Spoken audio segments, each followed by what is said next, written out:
Something is going on. Some of us see it, some of us feel it. It's time to expand your thinking.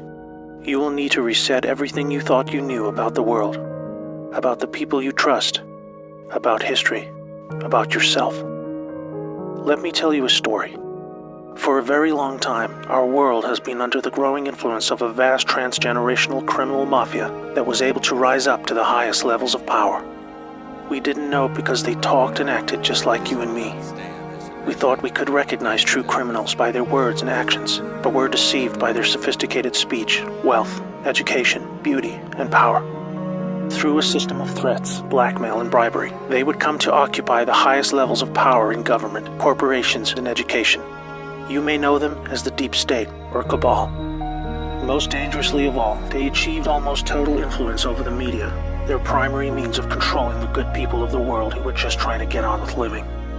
They used this power to slowly convince us that we were the problem, that we were a threat to each other. They used race, gender, and religion to set us apart, and rewrote history to validate these false claims. They funded both sides of wars just to crush our potential to prosper and succeed as a peace-loving and creative force of good for the world. Now, with their firm grasp on the media, we drank in their entertainment and lies as they began their final phase, the total takedown of America. We were the brightest remaining beacon of freedom and humanity's last hope. They knew that if they could take America, the rest of the world would follow. They cut deals that led us to hand over total control of the money system to a private central bank, the Federal Reserve. This made it possible to influence Washington, D.C., and most of our presidents since then were beholden to the criminals in one way or another. Things took a really bad turn when they concentrated vast power into the hands of the many civilian intelligence agencies throughout the world. They said they were there to protect us. Instead, these agencies were catastrophically weaponized to boost drug and human trafficking cartels, assassinate political opponents, undermine the military, and change regimes of foreign governments who did not want to adopt the centralized system of money control. You might think they would choose simply to remain in the shadows running their criminal activities while we carried on with our lives. But as long as there was freedom for the people to prosper, the Cabal were always at risk of being discovered and shut down. There was no way to continue without a plan to eliminate all threats to their survival, even if it meant imposing a single world government under their jurisdiction, where no national identity, police force, or military could stop them. They called it globalism. Exploiting our emotions and our instincts of compassion, they found a way to justify dismantling cultures, borders, and national identity under the guise of social justice, creating false narratives of racism, colonialism, and capitalism to destabilize and ultimately collapse societies so they were no longer secure enough to reject this dark plan for the world. Where there was no history to distort, they would use wars to force a catastrophic mass migration of peoples across borders to destabilize and weaken cultural identity. When we didn't accept this, they called us intolerant and shamed us into silence. By 2008, America was in advanced stages of economic decline, with disastrous trade deals leading to widespread loss of jobs and a devastating financial crisis. The Cabal had now absorbed another extensive criminal empire that was aligned with a twisted and radical form of Islam. Realizing the competition could threaten their goals, they decided to cooperate and agree to mutual terms. Now a hostile foreign enemy was able to insert a subordinate into the U.S. political system who would become the president. Saudi Prince Al-Walid bin Talal funded Obama's Harvard education and took power by proxy, picking his entire cabinet while buying vast quantities of control in our largest media companies. The Western faction of the Cabal was different. It was another kind of sick altogether. A dark and deeply sinister death cult with a strong reliance on symbolism and numerology, with levels of cruelty unimaginable to all right-thinking people. The reach and scale the secret society had achieved would have sent destabilizing shockwaves across the world were it ever to be publicly exposed. They were highly skilled at living just below the surface as they worked their way into the United States presidency. With both factions of the global mafia now in control, are you ready to hear what they had planned? Make sure you're sitting down. They installed rogue operators in government.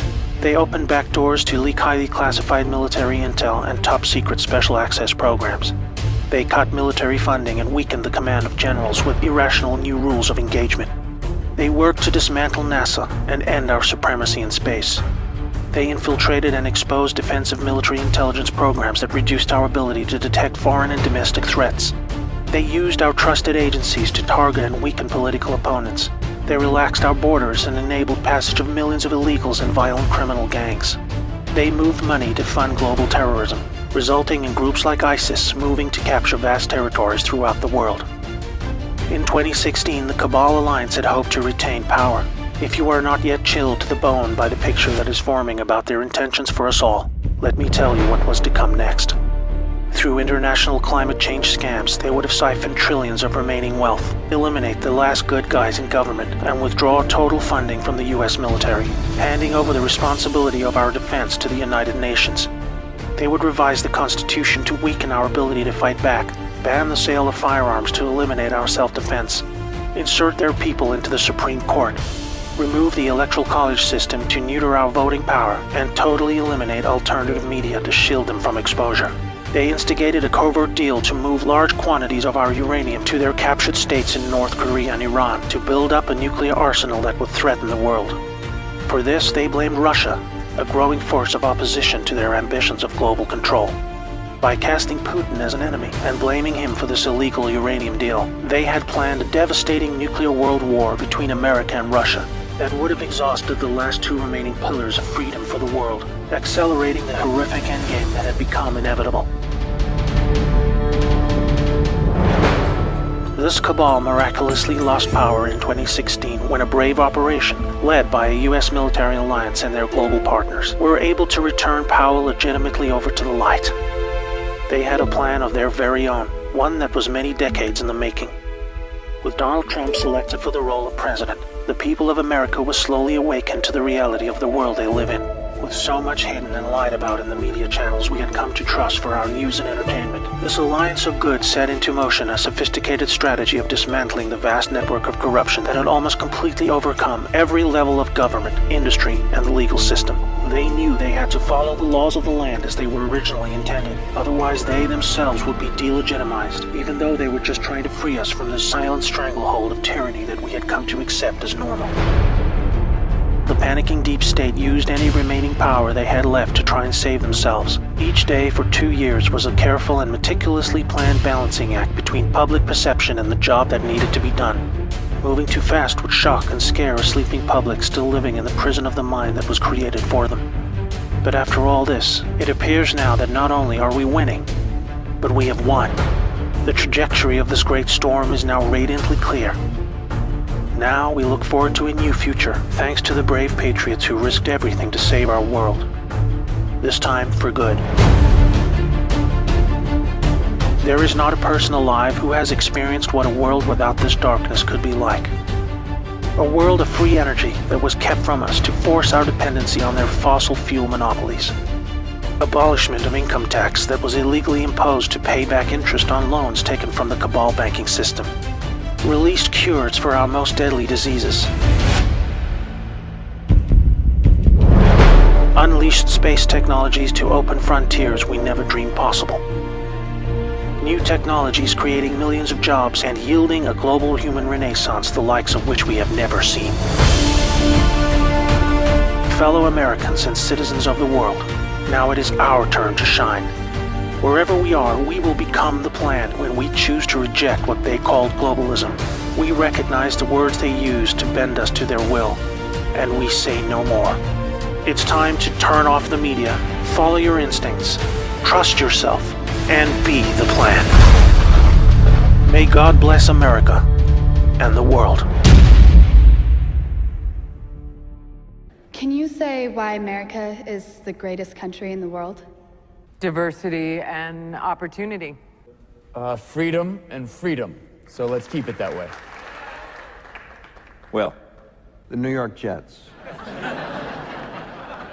what makes America the greatest country in the world? Well, Lewis and Sharon said it. Diversity and opportunity and freedom.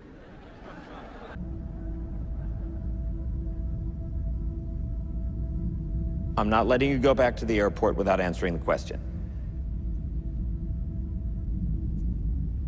Well, our Constitution is a masterpiece. James Madison was a genius. The Declaration of Independence is, for me, the single greatest piece of American writing.